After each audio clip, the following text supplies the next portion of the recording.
मित्रों नमस्कार।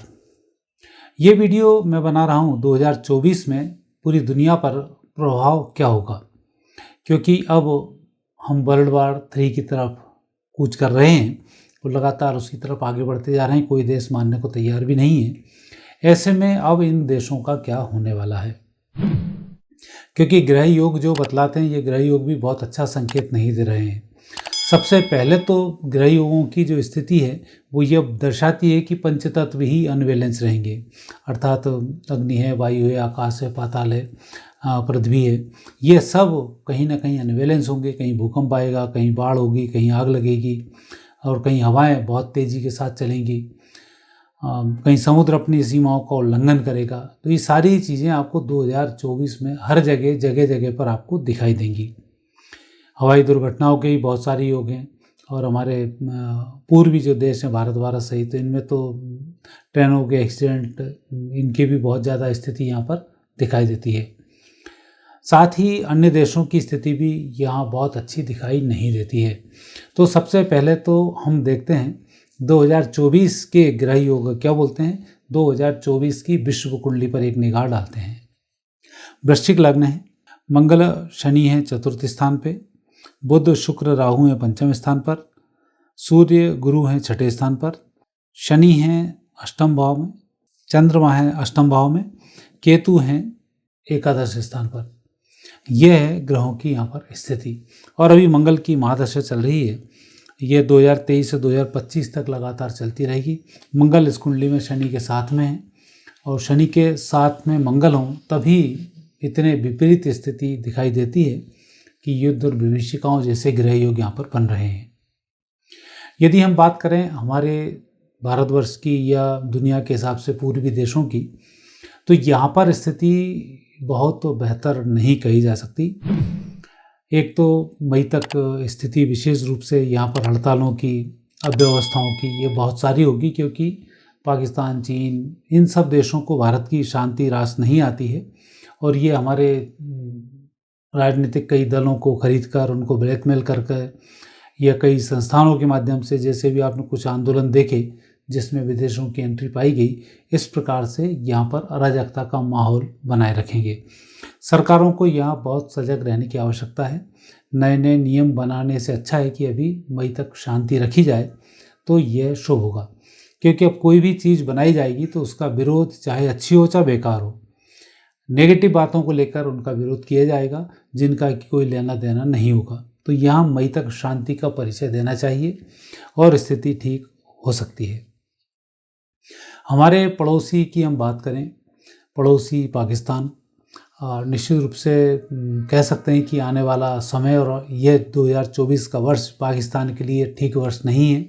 सरकारें भी वहाँ पर मुझे लगता है कि आतंकियों के हाथ में न चली जाएं, क्योंकि ग्रह योग जिस तरह से मंगल शनि दर्शा रहा है कि ये ठीक स्थिति नहीं है।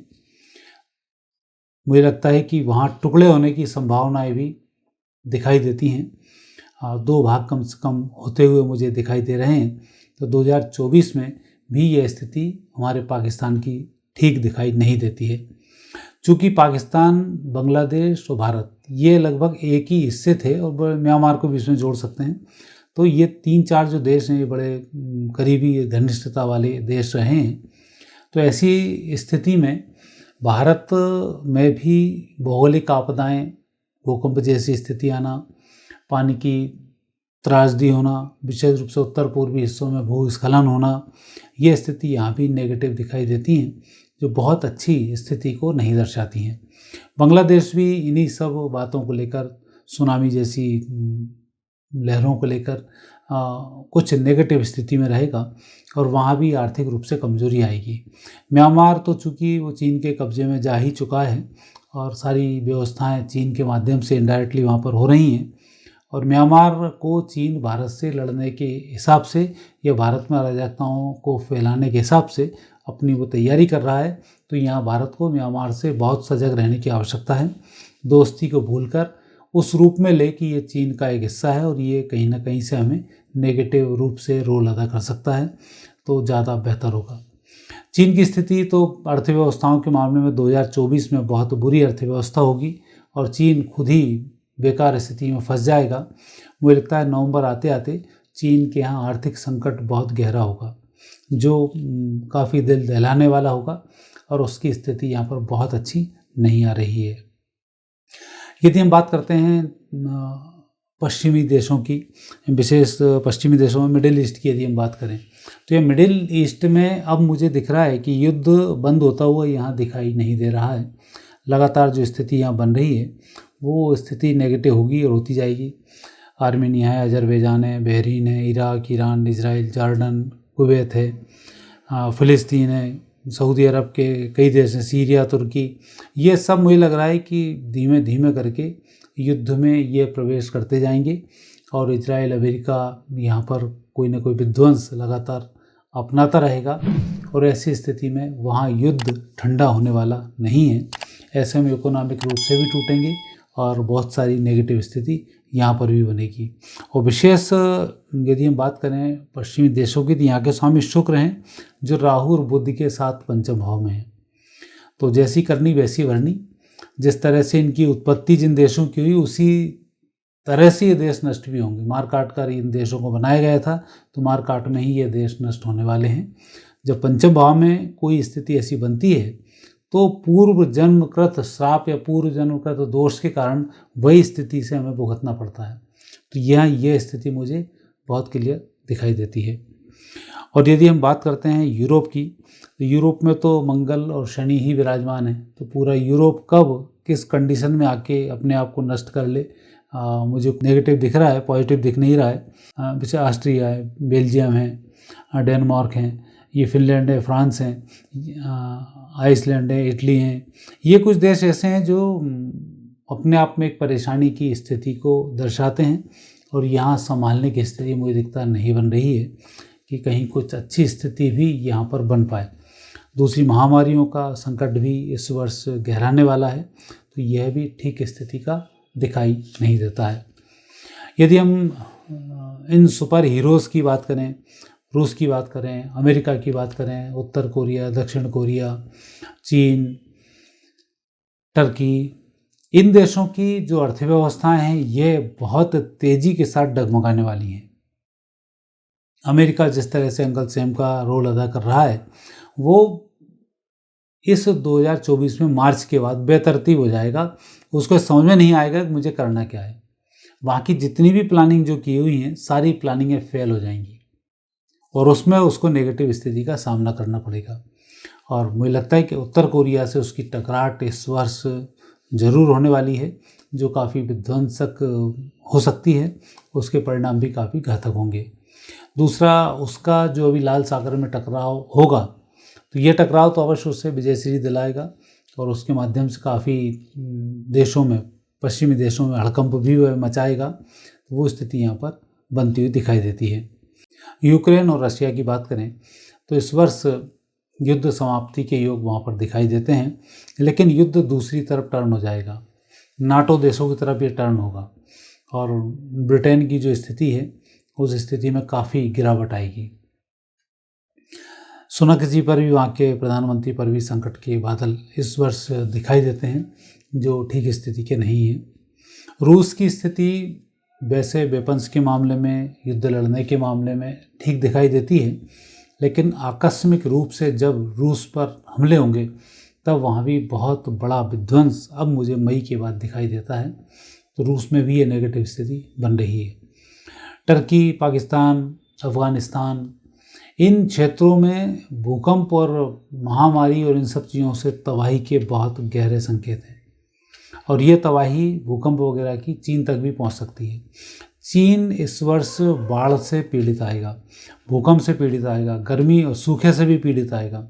तो वहाँ पंच तत्वों का पूर्णतः अनबैलेंस होने वाला है, क्योंकि चीन जो नष्ट होगा वो चीन नष्ट होने का तरीका होगा कि वो अपनी भौगोलिक स्थिति के कारण, अपनी खुद ही की जो पॉलिसीज़ हैं उसके कारण वो मारा जाएगा।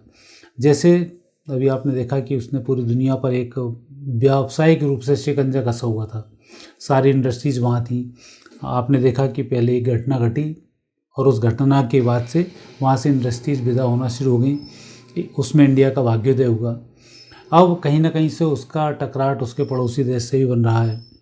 तो ताइवान से जो उसका संघर्ष है, ये संघर्ष फिर बढ़ेगा और उसमें उसको मुंह की खानी पड़ेगी। जितना आसान चीन समझ रहा है उतना आसान नहीं होगा। चीन के साथ यदि हम जोड़ के देखते हैं म्यांमार को, भूटान को, हालांकि छोटे छोटे से देश हैं, लेकिन यहाँ भी संकेत आपसी विद्रोह के बहुत बनते दिखाई देते हैं। तो चीन की स्थिति भी यहाँ नेगेटिव है, आपसी देशों की स्थिति भी यहाँ बहुत नेगेटिव है। तो इस वर्ष कुल मिलाकर जो ग्रह योग अब आने वाले समय में बनने वाले हैं, तो 2024 के ग्रह योग बहुत अच्छी कंडीशन के दिखाई नहीं दे रहे हैं। इस समय में इस देश की जनताओं को बड़े शांति की तरह से कार्य करना होगा, शांति प्रिय सरकारों का यहाँ पर चयन करना होगा और ये देखना होगा कि विध्वंसकाता कौन है। आतंकी और भयग्रस्त लोग या ज़्यादा उग्र लोग, इनका अब समय समाप्त हो रहा है। ये बहुत तेज़ी से मारे जाएंगे और उनकी स्थिति बहुत नेगेटिव होगी। कई आतंकी संगठन अपना वजूद खो बैठेंगे, ये स्थिति भी यहाँ पर दिखाई देती है। इस स्थिति में बचने का सिर्फ एक माध्यम है, यहाँ की जनता सौम्य लोगों का चयन करे और देश के लिए जो कुछ बेहतर कर सके उसके लिए प्रयास करे। युद्ध लड़ने वाले लोगों को प्राथमिकता न दे।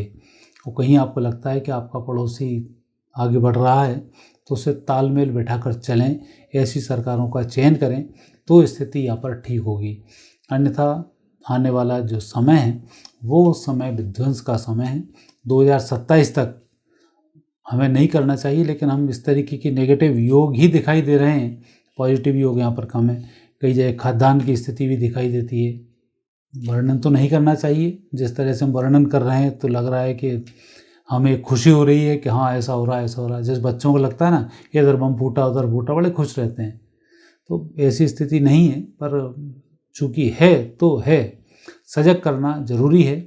और ऐसे में यदि आप भगवत सत्ता पर भरोसा करेंगे, आपसी सद्भाव बनाकर रखेंगे, सबका साथ सबके विकास की बात को सोचेंगे, अपने धर्म को ही सर्वश्रेष्ठ नहीं माने और धर्मों का भी सम्मान करें, और जो सम्मान नहीं करेगा वो मारा जाएगा, उसमें कोई संदेह अब मुझे नज़र नहीं आता है। तो यहाँ इन सब बातों का विशेष ध्यान रखें और सनातनी लोग तो विशेष रूप से इस बात का ध्यान रखें कि आपके यहाँ पर भगवान राम, कृष्ण या विष्णु के स्वरूप हैं, भगवान शिव हैं, श्री गणेश जी हैं, दुर्गा जी हैं, इनकी आप आराधना करना बिल्कुल नहीं भूलें, क्योंकि आने वाले समय में यही जो पंचदेव हैं यही हमारी रक्षा करेंगे, यही सनातन की रक्षा करेंगे और इसी के माध्यम से सनातन धर्म वापस अपने वैभव को प्राप्त करेगा। तो हमें धर्म की तरफ पूर्ण रूप से आगे बढ़ जाना चाहिए। भारत की जो महिलाएं हैं कहीं ना कहीं से पश्चिमी देशों से प्रभावित होकर अपने आप को नेगेटिव पहुंचा चुकी हैं, उन्हें भी वापस अपने मूल धर्म पर लौटना होगा। सास बहू के झगड़ों को समाप्त करना होगा और वापस अपने देश की इज्जत को बचाने के लिए धार्मिक रूप से प्रयास करने होंगे। दान का महत्व बहुत अधिक है, आपको दान बढ़ाना होगा। मंत्र जाप का महत्व अधिक है, मंत्र जाप करना होगा और ये कार्य महिला पुरुष दोनों को करना होगा। पुरुषों को पुरुषार्थी बनना होगा, महिलाओं को कार्य कराकर अपनी आजीविका नहीं चलाना चाहिए, ऐसा सतयुग में कहा है।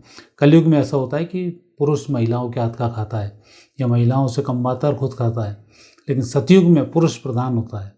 तो आपको इतनी मेहनत करनी चाहिए कि पूरे घर परिवार का आप खर्च उठा सकें और महिलाओं को पूरे घर परिवार को संभाल कर लेकर चलना चाहिए ताकि सब परिवार आनंद के साथ रह सकें। तभी यह जीवन अब आने वाले 5 वर्षों में सफल हो पाएगा। अन्यथा नेगेटिव योग बहुत अधिक हैं।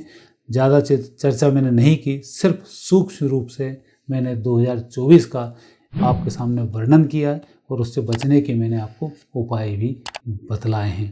मित्रों, कहना तो नहीं चाहिए कि ये वीडियो आपको कैसा लगा, नेगेटिव ज़्यादा था तो नेगेटिव लगेगा, परंतु सत्य से भी हम मुंह नहीं मोड़ सकते हैं। पर आगे फिर नए विषय के साथ आपसे भेंट होगी। मुझे आज्ञा दीजिए। नमस्कार।